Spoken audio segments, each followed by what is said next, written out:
Assalamualaikum warahmatullahi wabarakatuh. Perkenalkan, nama saya Dina Siti Zahra dari Ekonomi Syariah B. Saya di sini akan menjelaskan jawaban UAS Mikroekonomi saya.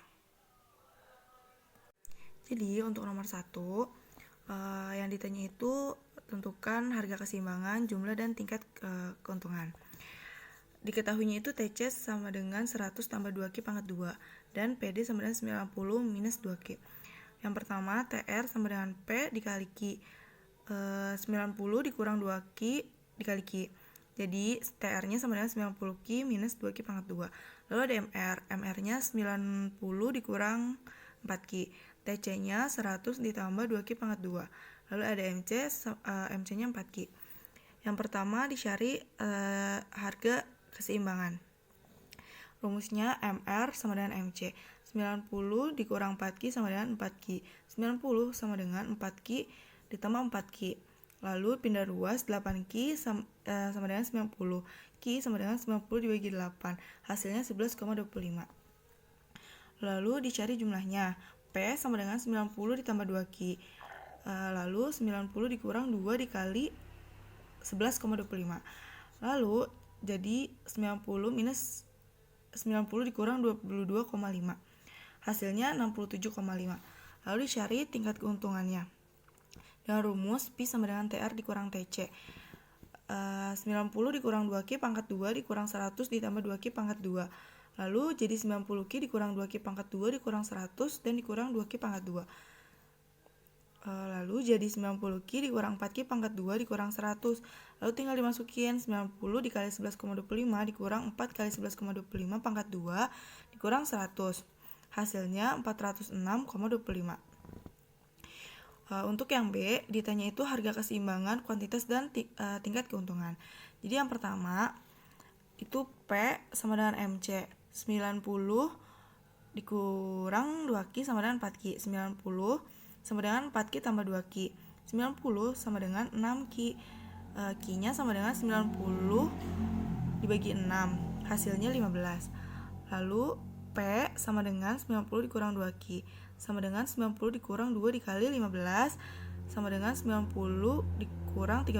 Hasilnya 60. Lalu tingkat keuntungannya TR sama dengan TC. 90Q dikurang 2Q pangkat 2 dikurang 100 tambah 2Q pangkat 2. Lalu dijabarin jadi 90Q minus 2Q pangkat 2 minus 100 minus 2Q pangkat 2. Lalu jadi 90Q minus 4Q pangkat 2 dikurang 100. Lalu tinggal dimasukin 90 dikali 15 dikurang 4 kali 15 dikurang 100. Hasilnya 350.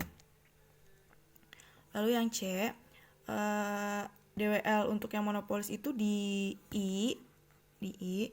Lalu SK-nya di E dan F. Dan SP-nya ada di K. Untuk yang PPS, detailnya tidak ada. SK-nya di E, F,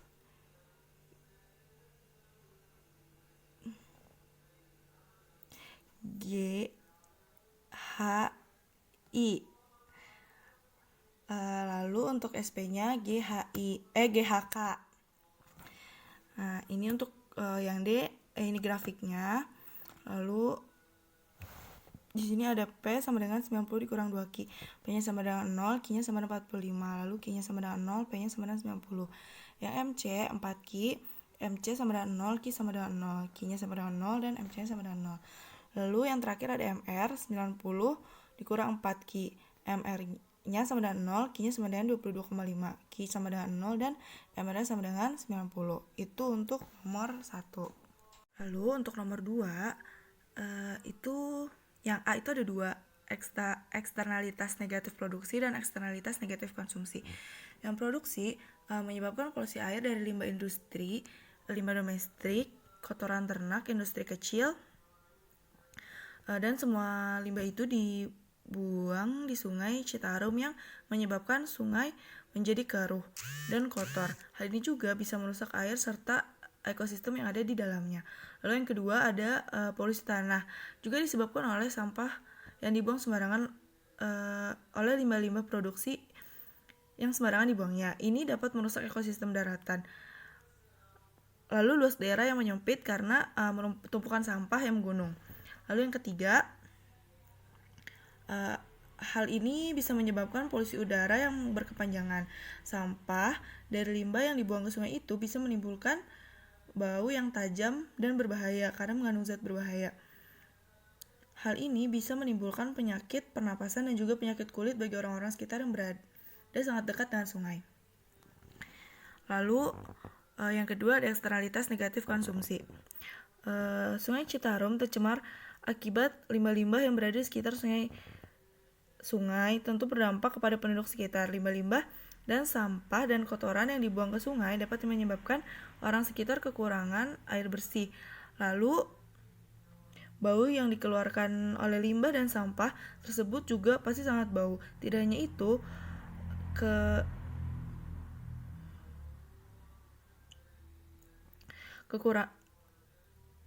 akibat limbah dan kotoran ini juga bisa menimbulkan berbagai penyakit bagi warga sekitar, seperti penyakit pernapasan dan kulit. Selain itu, sampah dan limbah tersebut dapat membuat air menjadi keruh dan tidak enak dilihat.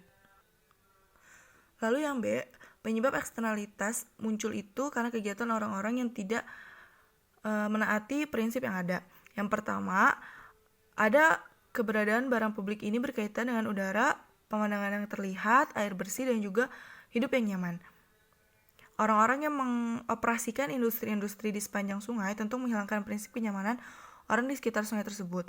Lalu penyebab kedua, kegagalan pemerintah yang disebabkan kepentingan pemerintah